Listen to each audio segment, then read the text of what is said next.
go ahead and start recording. And I'm also going to add, if you wouldn't mind to jot your name and organization in the chat, that'll also help us capture all of that for reporting purposes and whatnot. So, so thank you. I'm very excited that everyone is here today, and I'm gonna review some information, and then really excited to have some new folks to get some fresh perspectives, hopefully. So for those of you who, like, if this is your first kind of time with us, within the county, we have a couple of different groups of people that collaborate to address sometimes different things, sometimes similar things. And so we have, this group is Drug Free Aroostook, and this coalition has been focused on preventing substance use disorder, particularly trying to decrease early onset of use, basically, trying to kind of build confidence in young people and healthy coping and healthy relationships and all that kind of stuff, so that there's not as much temptation to experiment with drugs and alcohol, commercial tobacco products, e-cigarettes, all of that kind of stuff, because you're at a much higher risk for developing addiction if you experiment with those things at a younger age. So that's been kind of our focus. We've been around for several years, and there's another group very similar called Power Prevention, and that is a group that met, what was that, Kim, Monday? I don't even know what day, or last week. Today's Monday. Last Thursday. Okay. So for folks that are new, tell them a little bit about that group. Put me on the spot here. So Power Prevention is a coalition that's been around since the early Healthy Maine Partnership days back in year 2000 or so, before my time with the coalition. And we've always been around, and we've had different grant funding sources to focus on different topics that we've been working on over the years: obesity, tobacco, substance use prevention. We had the well water grant, just different grants over the years. The coalition kind of helps guide what we do in our work plan and the type of things we want to focus on in the community to make it a healthier place to live and work, basically. So we're kind of similar to Drug Free Aroostook. We had a Drug Free Communities grant for 10 years, and we were all termed out of that. So we're familiar with the work that they do at this coalition and with some of the other funding sources we've shared over the years as well. So with this new RFP funding, looking forward to having more collaboration and aligning work plans and not duplicating effort, and just doing all the great things that we're going to do. Awesome, thank you. So some of you probably know Kim because she does Prime for Life up in Fort Kent. So if she looks familiar, that would be why. And so, yeah, so the RFP stands for Request for Proposals, and that's how we find out about different funding that is available from the state. And so we are just now starting a brand new grant that incorporates substance use prevention, commercial tobacco, and healthy eating, active living. So it's all about making healthier life choices, and it's across the lifespan. So it's not just focused toward adolescents, but there is a pretty big emphasis in one particular component on middle school in particular. But again, that's going to be kind of across the lifespan. So so the third group that we are hoping to kind of incorporate in some of this planning work to figure out what is the best way to go forward is SLAY. And SLAY is Strategic Leadership from Aroostook Youth. So we are, and it's kind of a new group just getting started. I feel like some of you, like Izzy, maybe, did you come to the Mayan conference?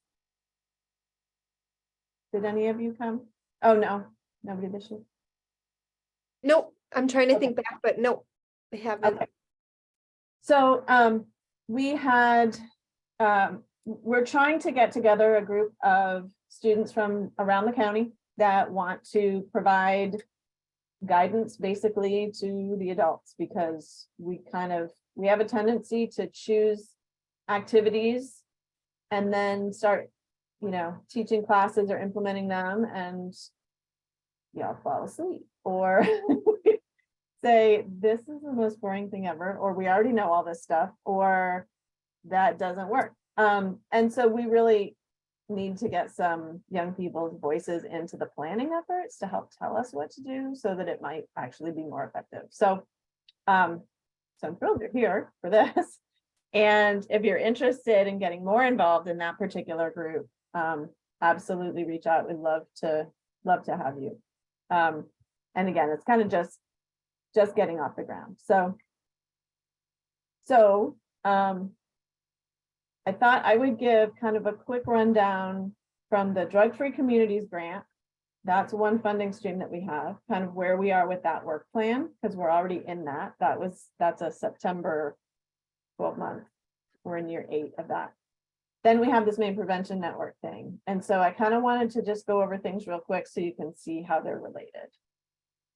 Does that work for folks? Okay. So I think the work plan was emailed out. Did you get a chance to see that? Some of you, maybe not. Okay, I'm going to try to share my screen and see if I can pull that up real quick. Okay.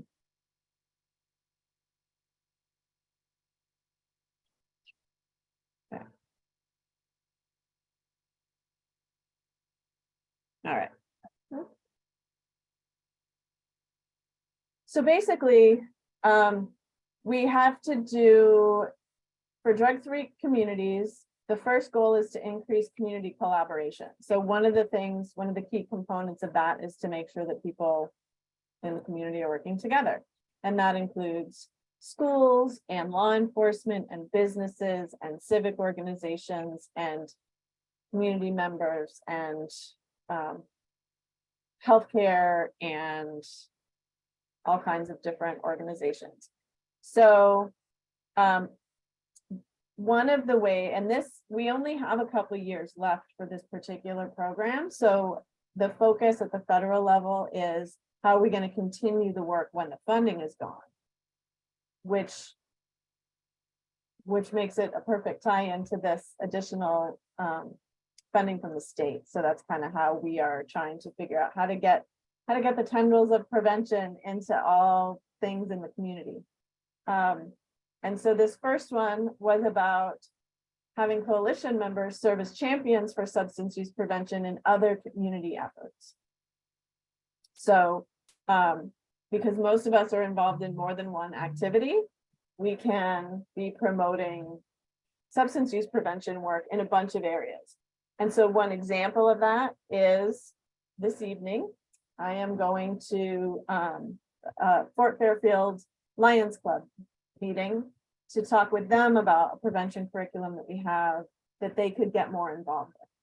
So that's one of the ways that we can get other organizations throughout the community involved in prevention. Make sense? Okay. Second one is enhancing youth engagement. So trying to build up that youth advisory group and getting training from Maine Youth Action Network, which we had about 33 young people from around the county that went to the mining conference in that November. Feels like a long time ago. And so we continue to work on that. So that's another big piece that we're well on our way and continuing to work in that regard.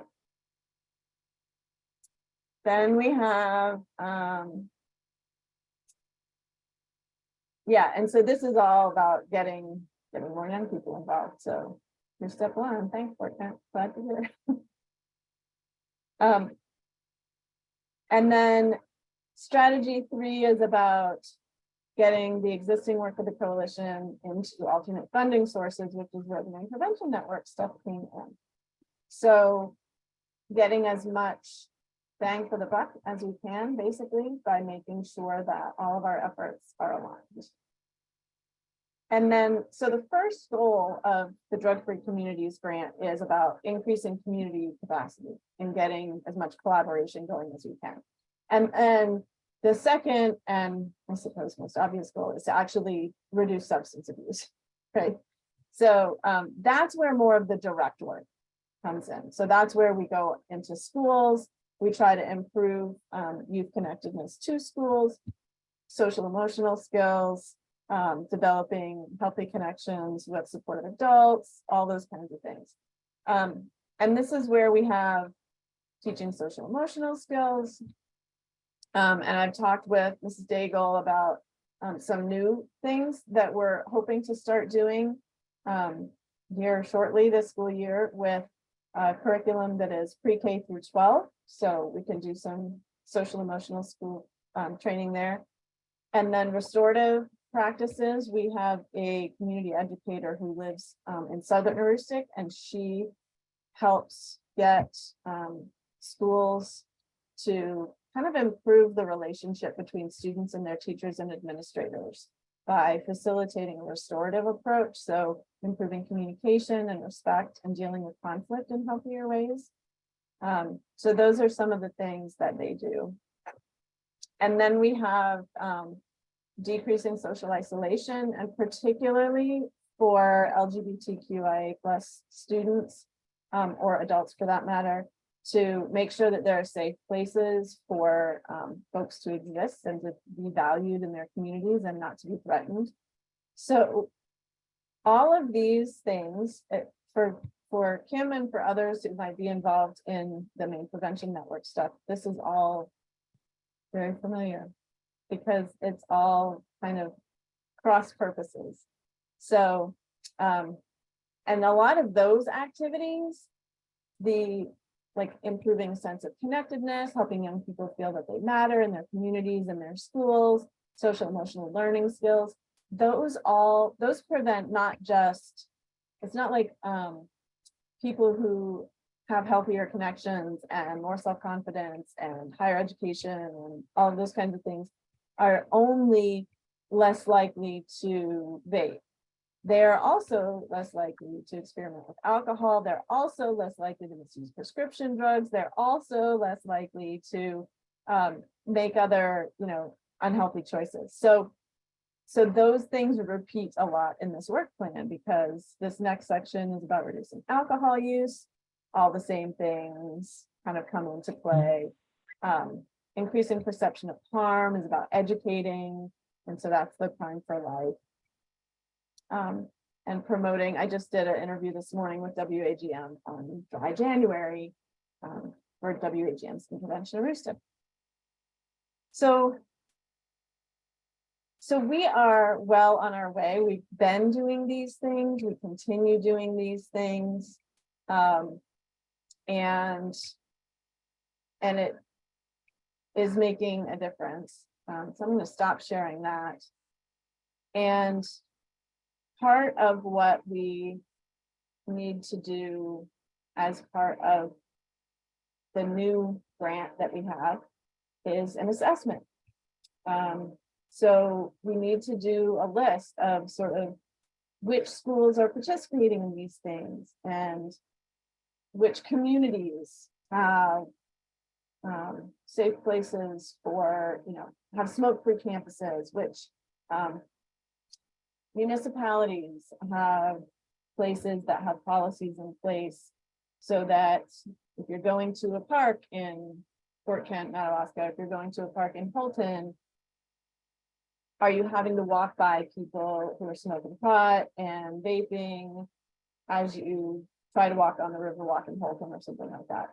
Policies, having those things in place, make it a healthier place for you to go. So you can actually go for a walk without having to walk by and inhale the cloud of smoke that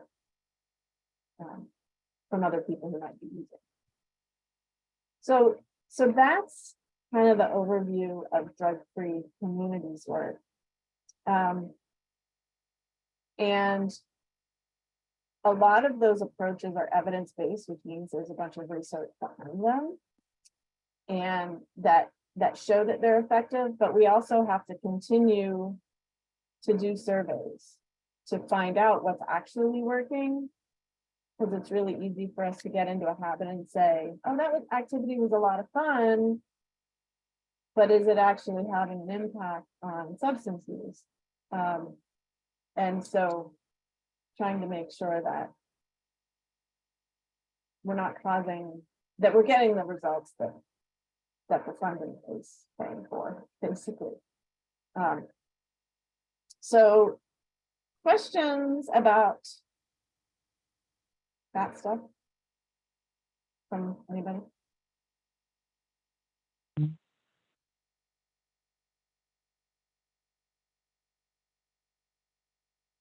The facts I could see well. Okay.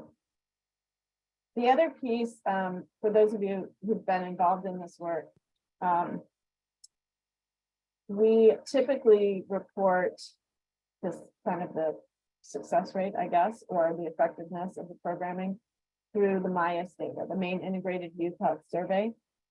And I know, Fort Kent, you guys have done that survey. Do you remember, like, pages and pages? You do it every other year, and it asks everything from, like, do you wear a seatbelt, to have you used an e-cigarette in the past 30 days, to do you think it's harmful for people to drink alcohol every week?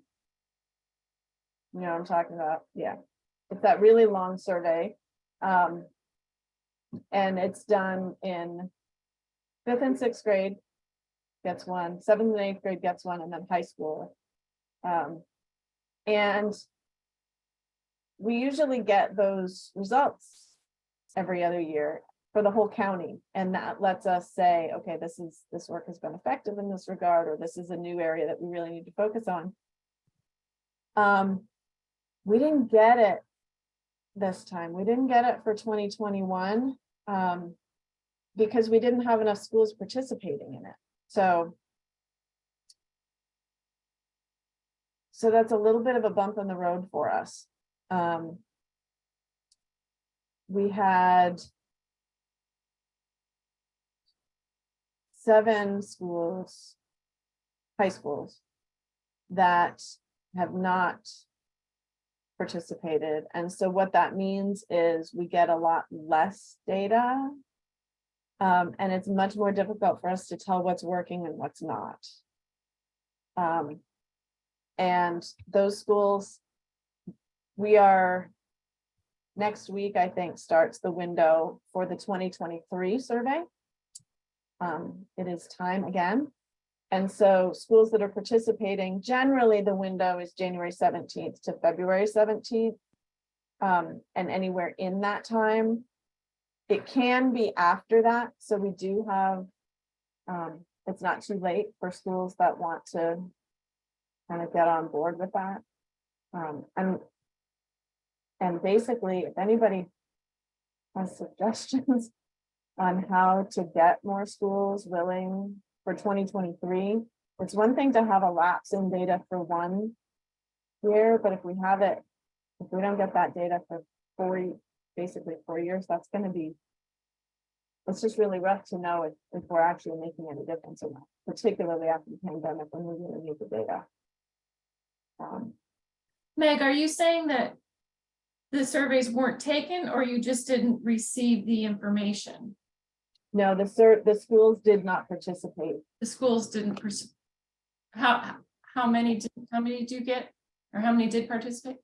The ones that did not participate that we're aware of, that was shared by MIAS, is Prescott High School, Washburn, Van Buren, Wisdom, Central Aroostook, Southern Aroostook, and Houghton.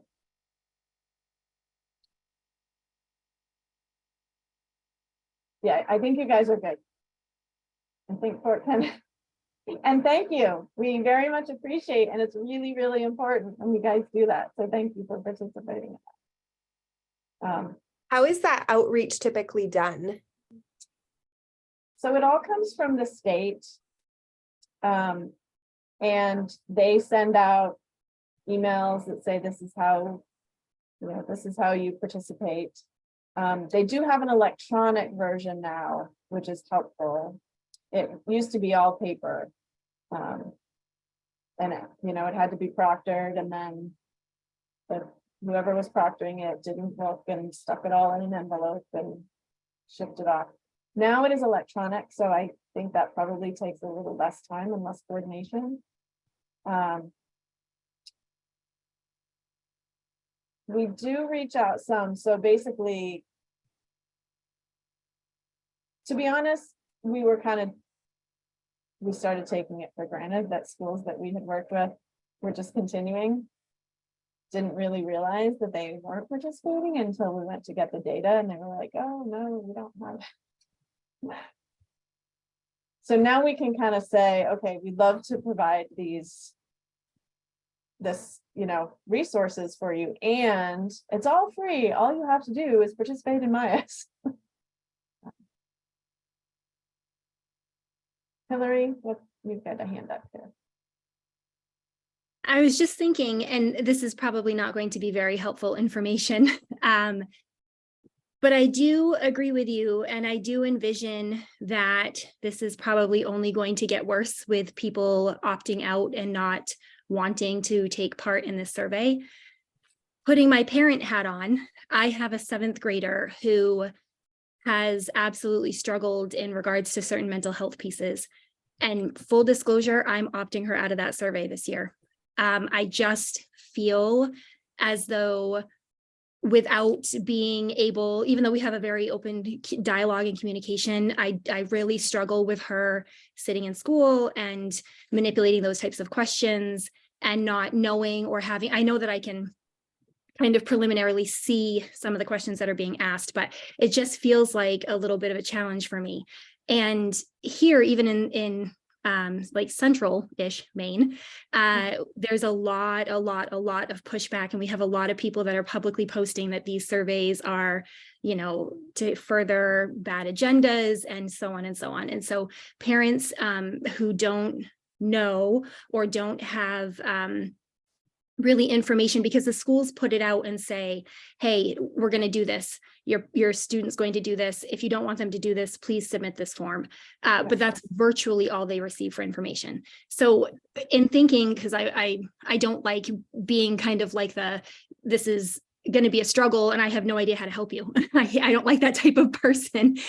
So I was thinking, if the schools were maybe able to better educate parents as to what the survey actually, because they do say something generic like, it helps the state make decisions, but there's no like personal attachment to, like, for instance, this is going to radically assist ACAP to really figure out how they can best support your students in this area, or, using organization names that they would recognize, like, oh, okay, this is not going off to some government that I think is going to use, all the ridiculousness that's spun, and the woke agenda and all the stuff we're dealing with.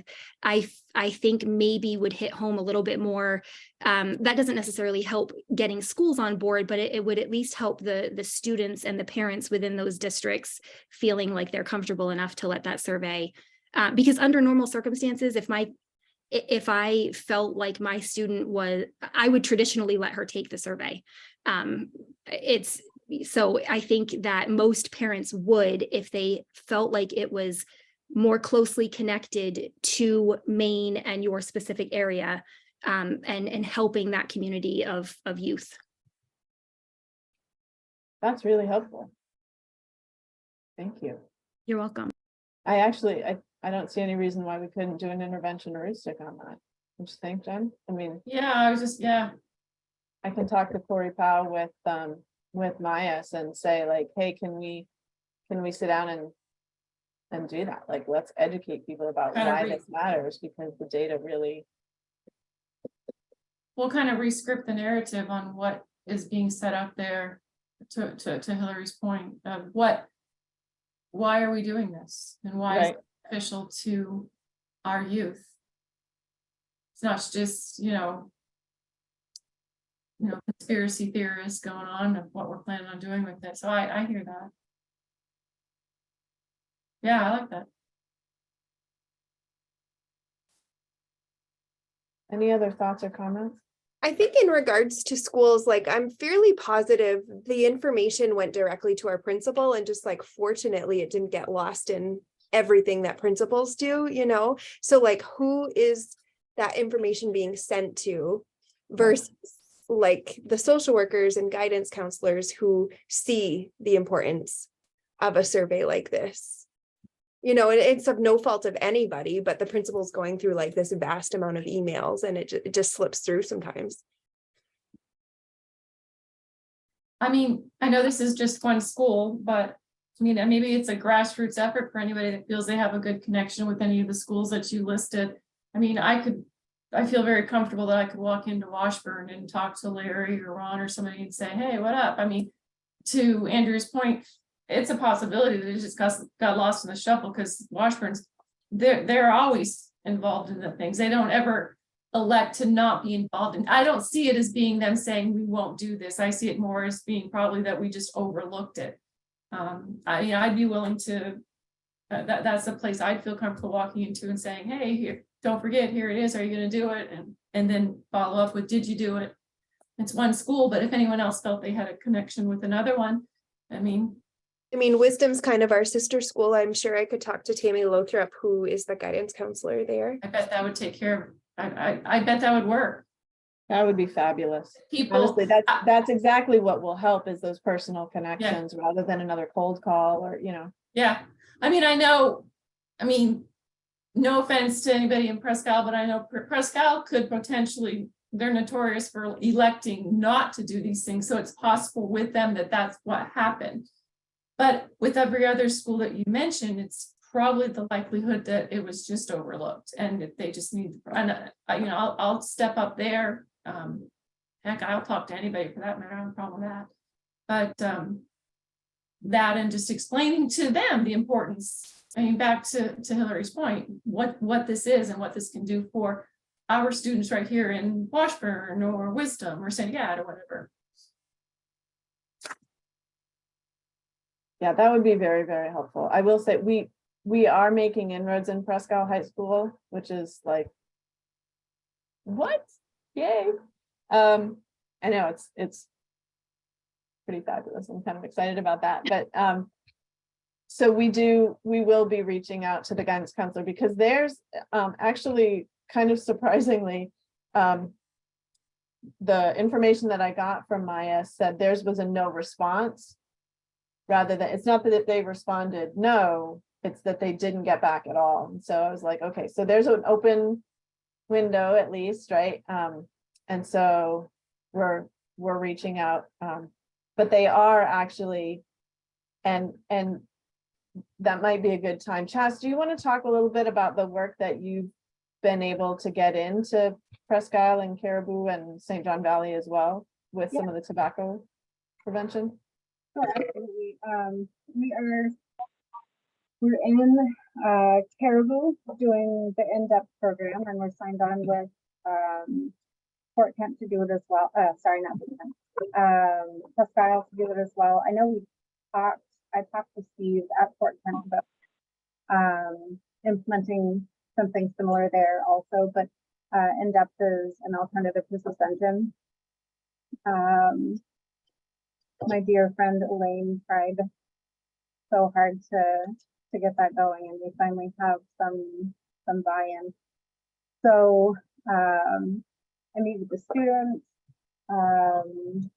in a format where they learn a little bit about the negatives of e-cigarettes.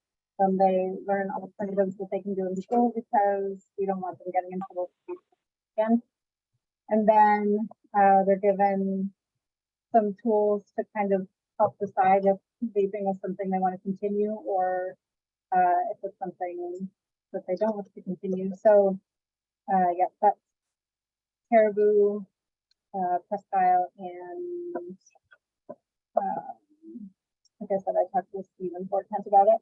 I'll be doing sidekicks at St. John Valley Tech, which is light on the vaping education, heavier on teaching students motivational interviewing style conversations with one another to help overcome,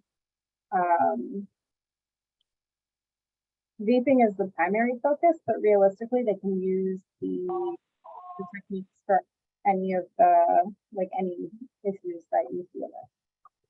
We have the Catch My Breath program that I will be doing at Wisdom.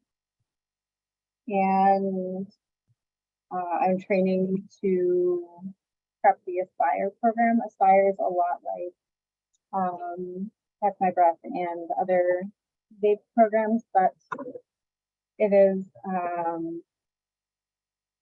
it's fully self-paced by the students. It's about a 3-hour training. Teachers can implement it in their classroom. It comes along with the like teaching standards and stuff like that, so they can really work it into their curriculum, and then it can give scores on quizzes if the teachers want to use it as like an actual piece in their curriculum. And I think those are the major things that are going on. So I'll be up in the valley a lot starting tomorrow's Caribou, and then the valley will be the next over the course of the next 3 weeks. We're getting out there as much as we can to. Sorry, Emmeline passed me a note, and I can't read it. Can you guys read it? No, nobody can. I need toy. Oh, she needs a toy theater. Does anyone have a toy theater? No, it's something that helps you with your Okay.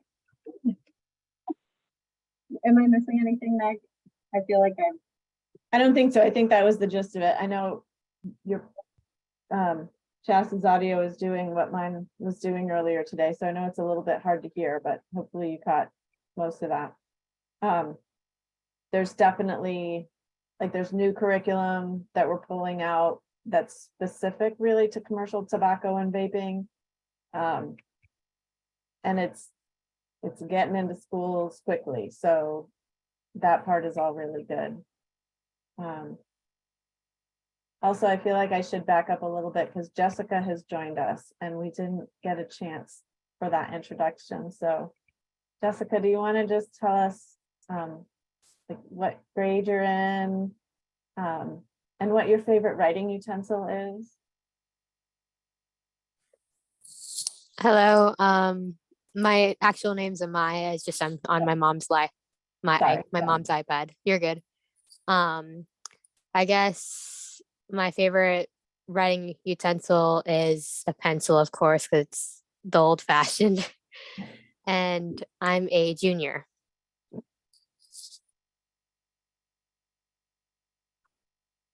Thank you. So I guess one question that I have for all of you is, like, what are you most concerned about or excited about addressing? Like, if you're thinking about this substance use prevention work, is there a particular substance that you're really most concerned about? Is there a particular area of work that you're most passionate about? Especially based on like the work plan stuff that we went over and some of the data, like why, I guess the other way to phrase that is, why are you here? Why are you doing this work or interested in this work?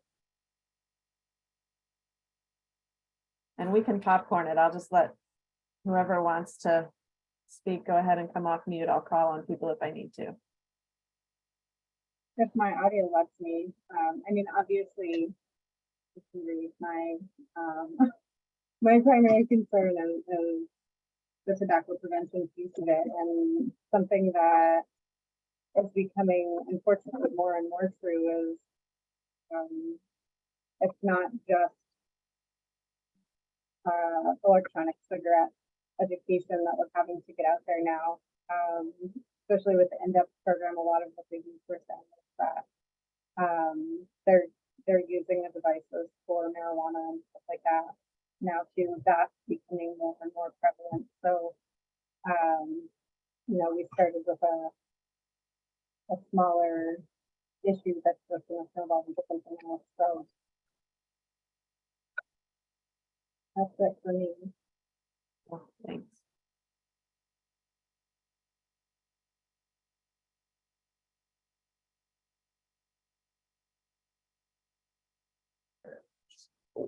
We can go. We've kind of been talking amongst ourselves, so I'll just let the kids share what they're thinking and what they're seeing within the school community. Right. I'll turn it to whoever wants to go first. I guess I would say I'm most concerned with marijuana because it's a gateway drug and it's most like prominent in our community. Yeah, I guess. I think I'm done. Okay. Z? I'm concerned about like vaping e-cigarettes because of how easy access kids can have to it and how like you can just do it anywhere, like in the bathroom, at school, or like at home. It's very easily concealable and you can get it like almost anywhere. Does anyone have anything to add to that? Good. Awesome. Thank you. You bet. Jessica, you had your hand up. Oh, sorry, and I just called you the wrong name again. It's in front of my You're face. fine. You're fine. I'd say another drug I'd be worried about is definitely fentanyl, because it's easy to like get touch and overdose on. And sometimes you can't even see it.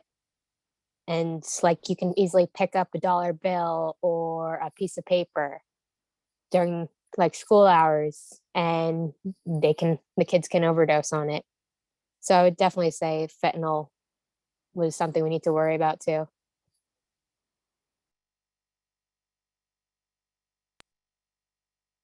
Elaine? Okay, Oh, sorry.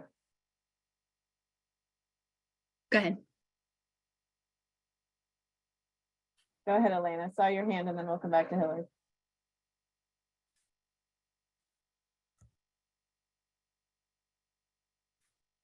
Were you talking to me? I can't hear you. Yeah. Oh, Okay, sorry. Go ahead. Yeah. I guess vaping and marijuana we have so many shops in this town that it has become natural for people to be, it's like, I guess people don't think anything of having their car parked in a parking lot of a pot shop. And it's like, I just don't like that. And I think that if it's brought home by the parents, that the kids must feel that it's absolutely okay. So I guess vaping and marijuana, I guess, are my things. Hillary. I'll sort of speak, I guess, on behalf of the educators, since I was more recently or more for longevity wise, I was an educator longer than I was a SAD state coordinator. Kind of lumping all of those pieces in together as far as the vaping and the marijuana use goes, or the tobacco prevention, even as a whole. I think the schools feel, and the educators, the guidance counselors, I think people feel very much like it's so large and there's not a real great way to aid and assist in their students. I was at Hamden Academy for 2.5 years, and that's where I left from. I was there this year until the middle of October, and I can't even tell you the amount of students that would be called down that we would definitively know they were vaping in the bathroom, whether it be camera use or whatever, and we could not pin them with it because, like a student said, I think Izzy said, it's so easily concealable. And, you can only search to a great, degree, and the girls stuff it in their bras and all those sorts of things where you really don't have access to that. And so our climate and culture, having sort of put it out there like it's it's okay now because marijuana has, legalities that have been authorized, or vaping had started out by looking like the better alternative and like the healthy alternative, and some of those stereotypes that we really need to continue breaking. So I think part of the reason that I'm here, and part of the reason that I love that I was able to sort of find my way into prevention work in relation to the substance abuse, is that we need some better way to help our students and our staff in our schools to really figure out how to educate, how to make it something that's authentic to students, so they don't think it's just like, well, that's never going to happen to me, or whatever. But also, we've had students that have said, I know and I don't want to do this anymore, but I don't know how to stop. And so having the ability to sort of funnel some of those resources, or sort of some of those supports towards our schools and our students, it would just be, it would, it would help to such a great degree. Yeah, thank you.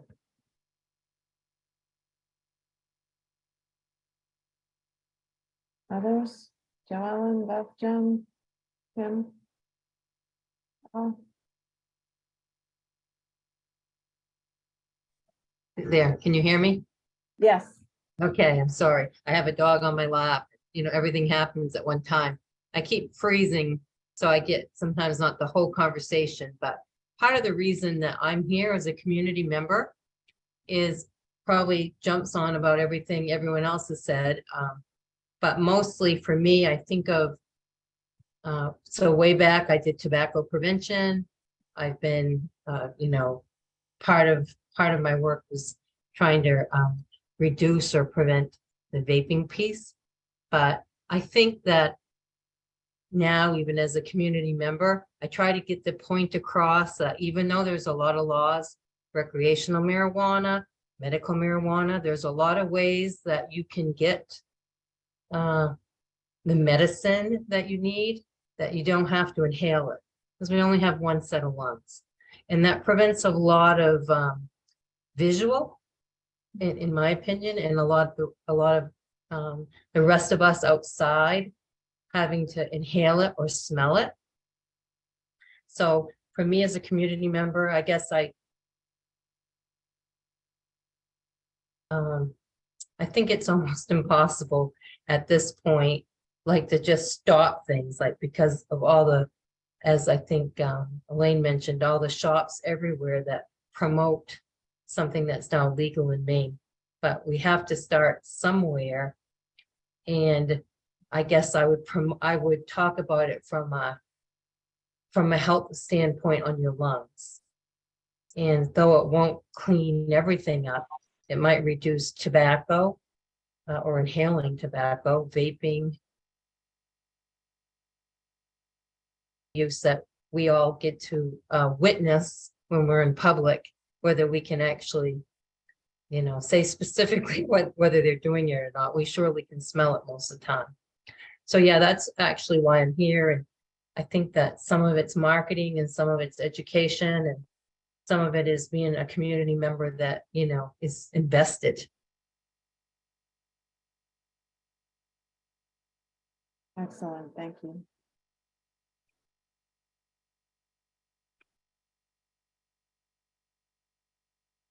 Anyone else want to chime in before we move on? I'll chime in, Meg. This is Deacon Al down in Holton. I'm in my 70s now, and for years and years and years, ever since I was in school, I've had classmates die from overdoses and whatnot. I've seen a lot of youth that are messed up. I have a lot of friends that I hang with even now who are they're alcoholics, or they're recovering alcoholics. I've done jail ministry for a number of years, and if we could get rid of substance use disorders, the jails would be almost empty. They really would be. Because I'm affiliated with a church, sadly, people have overdosed, or they've had suicides, or there's been shootings because of they were high. So in the funerals that I do, it's a challenge to tell the families that even though they have lost a loved one, you know, there's still hope. There's still hope. Sadly, a lot of the youth tell me that for some reason, there doesn't seem to be any consequences for their actions nowadays. But you know, there's going to be consequences for our inactions if something isn't done. And I was so thrilled when you emailed the information on what has been done in the past that doesn't seem to work. So I'm so happy that maybe, just maybe, we won't be making the same old mistakes over and over and over again. And I'm excited to maybe see something new. I have no idea what it might end up being, but that'd be so awesome to try that out, because maybe it's the thing that we need to do. Thank you for sharing that, Deacon Al. I really appreciate that. I'm hearing some themes of kind of overall harm reduction, like trying to decrease the negative effects and save lives, and even reducing kind of unattended exposure, I guess, that I heard from Joellen around marijuana. Of, you know, if it's you and yours, that's one thing, but I don't want to smell your smoke or be exposed myself. And even with other dosing, you know, protecting children from getting access to edibles and those kinds of things. And then and I'm hearing a lot of passion for protecting the health and well-being of from young people to protect their peers. And that's really important work. And I guess my own reflection would be similar to Deacon Al's, in that it feels like we've been doing a lot of this for a long time, right? And even some lessons that we've learned, some things that we know work, particularly using alcohol as an example. We know that if you increase the prices through taxation, then that decreases use. And yet we get marijuana on the market, and it doesn't have the level of taxes that have been, you know, and there's just more ease of access. And we're in the process of trying to eliminate flavored tobacco products while we already have cannabis infused beverages and edibles and all of these things that are making it very attractive. And so kind of mixed messages. So the presentation that Chas shared last time around what we know does not work, I was also very excited to see that there's been some pretty extensive research and looking at a different approach, that we got to try something different, right? So that's where I think we have this opportunity with the Maine Prevention Network grant to really explore, okay, so what might work? What are some new and different approaches that we might take? And how can young people help inform that? So we're doing things that make sense to you all. So I think that's a good transition to Kel's. I know I want to be mindful of, I know it's 4 o'clock, but I want to take just a few minutes, Kels, if you want to kind of talk about how you see things going in terms of pulling this together and launching us in a new direction. Yeah, so I have spoken with Meg some, and we're gonna connect more coming up this week, but essentially my process when people are kind of launching into a new like structure or a new phase, whether it be a grant or like within a program, is to do as much background information gathering as I can. So really trying to provide a space to do some one-on-one, have some one-on-one conversations with hopefully many of you, including youth who are interested in being more involved in this work. And I'm grateful that Meg has, oh, I see Andrea signing off. Bye, Andrea and others. Yeah, I'm grateful that Meg has been a bit of an advocate to support that background work happening, so that we're not just diving into a process without all the information that we need. So that said, is I tend to try to provide a space where you all can share both, like, on behalf of the organizations that you're connected to, as well as just individuals. And if there's any, like, info that I would have to share back to, say, Meg or any leaders of Drug Free Aroostook or Power Prevention, then I would be clear and upfront about that. But the idea is that I'm not really affiliated with any of these groups, so I'm a neutral party. And then with that, we're going to be having some facilitated conversations to be looking at how do the groups that are working on substance use prevention. Meg, are we doing the other categories too? I know there's like a few outlined in those grants. So it's looking more and more like it is substance use and commercial tobacco. Okay. I think the healthy eating, active living is pretty much separate.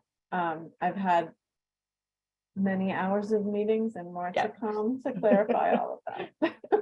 Yeah, so that's something Meg and I are going to be discussing too, like what initial assessments are going to, it sounds like it might be a little different than what we originally anticipated. So, but yeah, we'll be facilitating some conversations to help drive what future work plans will be looking like based on the work that you all have already been doing, the sort of outlines and stipulations of grants that we have to deal with, and really trying to focus on what people are most interested in, where their skill sets are, and trying to strategize around how to use people's skills and time really well. I know with a lot of coalitions, there ends up being some duplication in efforts, or people feeling like it's not the best use of their time sometimes. And this is something that happens everywhere. So really just like people being able to be honest about that and trying to sort of move forward in a direction that feels like it is really honoring people's time and skills. Meg, is there anything else that I missed? No, I think that was helpful. We have 60 days. Well, now we're at what, 55 days or some such number, during which to complete some environmental scans and work plans. And so there may be some work, like as we meet together, as well as probably between times. So similar to, like, I really appreciate Jen taking on like Contact Washburn and just see if what's up, right? Is there something that we can do to help facilitate Maya so that they would jump on board with that? That would be great. That kind of background work, I think we're going to need kind of all hands on deck to get some of those. Some of the environmental scan is finding out what schools already have in place for different policies. Some of it we know and we'll be able to fill in the blanks, and some of it might require a little bit of outreach that we might need some help to get it all done in time, basically. And then coming back together to figure out, okay, given the gaps and the areas of passion and the strengths that we have, how do we plan the work going forward, basically? Meg, this Yes. is Deacon Allen, and I forgot to mention that I'd be happy to go to Holton and Hodgson for those surveys and whatnot. So just send me the information that you need, and I'll terrorize them so you get them. That would be terrific. I will, Hodgson is actually participating, so they're good, but I will definitely, you know, the folks in Holton, I will definitely send you some info. Okay, thank you very much. You bet. Thank you. But what schools were they again? We are contacting Presque Isle. You're doing Washburn. Andrea will contact Wisdom. Kim was going to contact Van Buren. And Deacon Al is going to contact Holton. So that leaves Central Aroostook and Southern Aroostook. Southern Aroostook, I know those characters, so just send me theirs too, please. All right, will do. Okay. Yeah, Meg, if you know, send something to me as well with just kind of a general description of, you know, what you want me. I mean, I realize I was just part of this conversation, but what you Yeah. want to tell them. What is it? What they need to do? Why it's important? Sure. Yes. Yeah. Okay. Yep. I don't know anybody in Central Aroostook, but I would be willing to go down. If you let me know exactly what I need to say. All right. Is Fair the enough. I can do that. Central is Marcel? Yeah.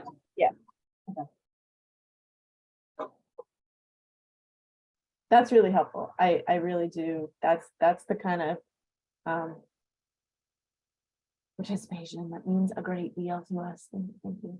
So I will compile an email and get that out to you folks so that you have I know your own understanding, so you can kind of approach. And that. even the age, is this, what's the age, whatever age group you're looking for crosses, I'm assuming it probably does junior high and into high school, I'm assuming. Yeah, they do. They do 5th and 6th, 7th and 8th, and then they have the high school version. So and I will say the message that I have to forward is, I think, a pretty good explanation. I'll just add things about like why it's important to us. Okay. Perfect. All right. Any other questions, comments for the good of the order? Anything else that we need? Yes, Jen. Just looking, next meeting, do you have another meeting set up so that we can get it placed on our schedules?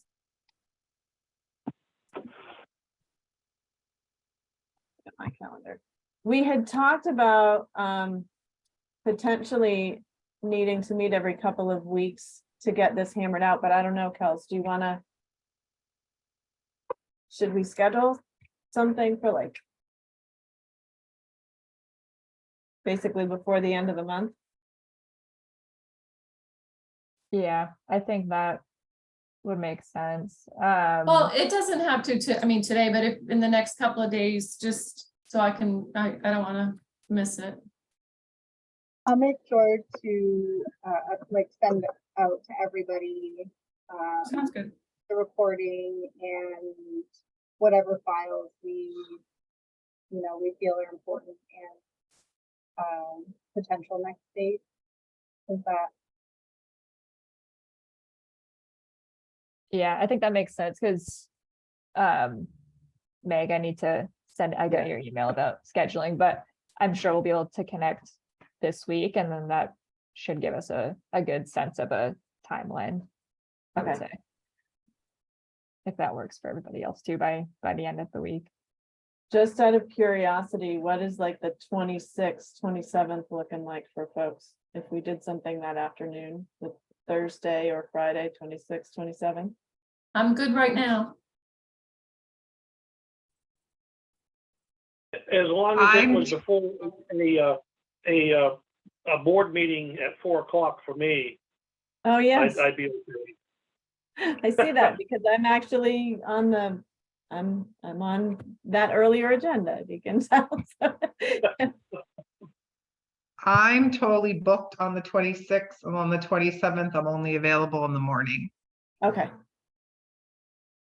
All right, well, we'll flesh out a few options and send it when Chess sends the video and we'll figure something out. All right. I really appreciate your time. Thank you, and appreciate your perspectives and your help. So, Thank you for what you do. more next time. Thanks, everyone. Bye. Bye now.